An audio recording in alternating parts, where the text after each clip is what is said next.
ดอกยี่เข่งสีชมพูเครปเมทัลชื่อวิทยาศาสตร์ลาเกิร์สโตรเมียอินดิก้าเป็นไม้พุ่มผลัดใบ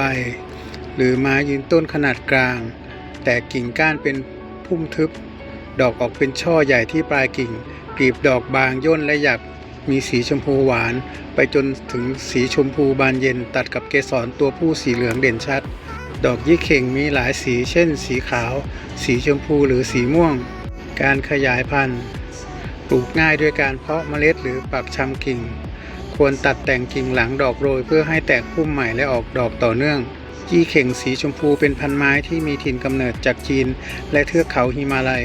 ซึ่งเป็นต้นไม้ที่ให้ดอกสวยงามตลอดทั้งปีนิยมปลูกริมรั้วหรือในกระถางเพื่อตกแต่งสวนสไตล์โมเดิร์นและทรอปิคอลขอบคุณสำหรับการเข้ามาติดตามรับชมที่นี่มีดอกไม้หลากหลายสายพันธุ์ให้รับชมทุกวันนะครับ